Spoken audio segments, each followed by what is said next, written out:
Chapitre 13. L'exploit. Le trio Velasquez s'acharna à cette nouvelle figure tandis que le cirque cheminait doucement en direction de la région parisienne.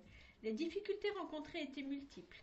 Sylvia était chargée de la mise en orbite. Il souffrait le martyre. Une fois, il la lâchait trop vite et Maria se retrouvait emportée par son élan. Une fois, trop doucement et elle ne parvenait pas à tourner. Une fois, trop vers le haut et elle se retrouvait bien trop loin du réceptionneur. Après plusieurs semaines infructueuses, Diego et Silva étaient prêts à renoncer. « Pourquoi s'entêter? Nous n'y arriverons jamais, se lamenta Silva. À chaque tentative, tu te retrouves dans le filet. Il vaut mieux abandonner. En plus, le public nous ovationne déjà quand tu passes un salto. »« Quoi? C'est toi, le grand Silva Velasquez, qui tient ce discours ?» répondit brutalement Maria. « Toi qui prétends qu'il faut toujours être le meilleur, qu'il faut toujours aller plus loin. L'amour ne te réussit pas. Il te rend pessimiste et défaitiste. »« Tu veux vraiment continuer ?» interrogea Diego. « Bien évidemment, quelle idée! Tout le monde m'a toujours expliqué ici que la réussite était au bout du travail. Alors nous allons continuer de travailler et ainsi nous réussirons. »« Si tu le dis, conclut doucement Silva. » Les entraîneurs reprirent de plus belle. Maria s'acharna au travail, poussant sans cesse les jumeaux. Les observateurs attentifs du trio, qu'étaient Svetlana et Junior, constataient cependant des progrès. Certes, Maria finissait inlassablement sa course dans le filet, mais les lancers de Silva devenaient de plus en plus réguliers.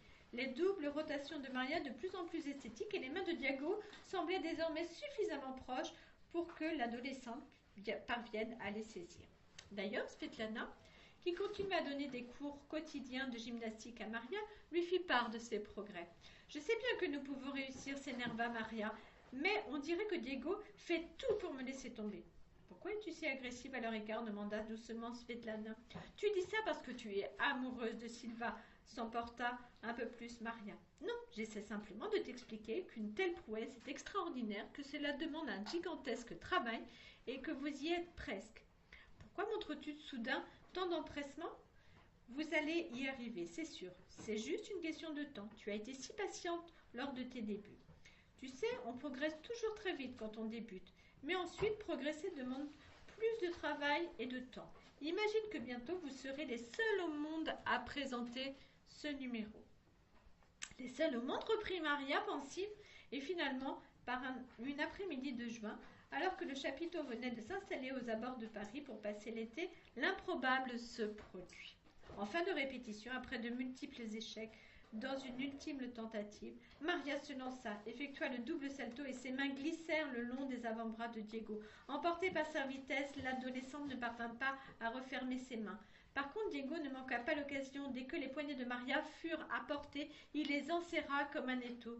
Pendant un long moment qui dura le temps de 2 balanciers, le trio Velasquez resta silencieux, comme incapable de réagir. Il fallut les applaudissements nourris des spectateurs situés 5 mètres plus bas, c'est-à-dire de Svetlana qui ne ratait jamais un entraînement, de Flavio qui finissait de se démaquiller, de Junior qui l'attendait tranquillement son tour d'entraînement pour que le trio comprenne. Il venait de réussir.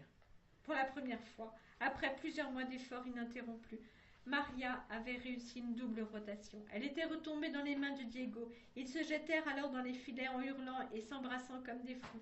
Maintenant qu'ils avaient réussi une fois, ils réussiraient encore et encore. Avant la fin de l'été, ils espéraient pouvoir présenter cette nouvelle figure. Dès lors, l'humeur de Maria évolua radicalement. L'adolescente sombre se transformait chaque jour un peu plus en femme souriante et accomplie. L'exploit réussi une fois devint progressivement, au gré des entraînements, une prouesse quotidienne. Maria avait changé. Elle ne serait plus jamais la petite fille avide de tout découvrir qu'elle avait été quand le cirque Raider l'avait accueillie. Cette réussite du double salto avait fait disparaître les doutes d'une adolescente toujours difficile à assumer. Ce n'était pas le fait d'échouer dans cette figure particulière qui lui posait problème, mais bien la sensation de ne plus être capable de maîtriser son corps. Le trio Velasquez la réussite du trio Velasquez et donc de Maria changea ce comportement. De nouveau, elle retrouvait des sensations. De nouveau, elle maîtrisait totalement son corps. Et de nouveau, surtout, elle acceptait le regard des autres. Mais Maria, désormais, même si les hommes regardaient son corps, c'était avant tout la femme qui réussissait un double salto au trapèze volant qu'ils voyaient.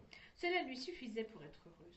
Mais il y avait aussi une dernière raison qui poussait Maria à vouloir réussir, et vite. Cette raison, personne ne l'avait envisagée, à l'exception peut-être de Flavio. Le cirque Raider terminait lentement son tour de France, et chacun savait qu'après Paris, le cirque devait prendre la route du nord en direction d'Amiens. Le cirque allait repasser dans le pays natal de Maria, et cette dernière, comme un défi, voulait absolument y présenter son extraordinaire numéro. Aucune raison apparente ne devait l'en empêcher. Le séjour parisien a été prévu jusqu'au 4 septembre 1914.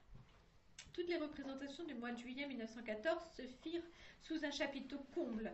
Le trio Raider présentait un spectacle grandiose et le trio Velasquez concluait chaque soir la représentation sous les ovations du public.